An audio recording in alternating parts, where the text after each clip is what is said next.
రాగద్వేషాల ఆధీనంలో ఉన్న మనసు జీవితాన్ని నరకం చేస్తుంది.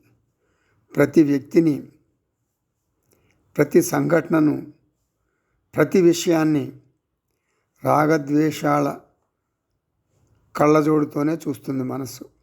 అలాగే తీర్పు చెబుతుంది కూడా. అటువంటి రాగద్వేషాల కలుషితమైనటువంటి మనసు చాలా పరిస్థితులను అంగీకరించదు. ఏం జరుగుతుంది?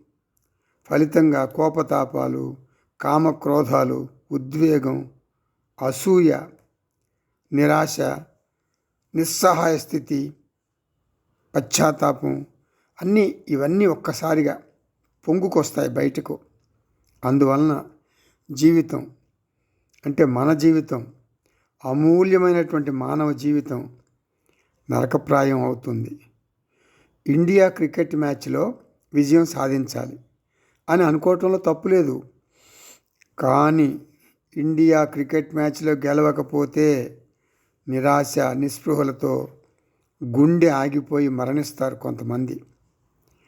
నా కొడుక్కి ఆ కాలేజీలో సీటు రావాలి అనుకో, మంచిదే.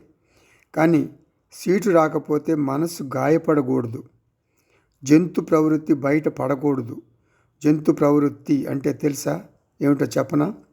నిష్కారణంగా హఠాత్తుగా ఎదుటి మనిషి మీద విరుచుకుపడి అనరాని మాటలు అనటం అన్నమాట. అది జంతు ప్రవృత్తి అంటే. అందుకని అష్టావక్ర మహర్షి అంటారు, నిధిధ్యాసనం చేయండి. అంటే వేదాంత ధ్యానం. అంటే ధ్యానంలో ఆత్మ లక్షణాలను సత్యంగా, అనాత్మ లక్షణాలను అసత్యంగా అంటే మిథ్యగా పదే పదే గుర్తుకు తెచ్చుకోవటం. అదే నిధిధ్యాసనం అంటే. ఇలా చేయటం వలన దేహాభిమానం, కుటుంబ అభిమానం, అహంకార, మమకారం అన్నీ తగ్గుముఖం పడతాయి. ఆత్మజ్ఞానాన్ని బాగా జీర్ణించుకుని నిజ జీవితంలో ఆచరించగలుగుతాము.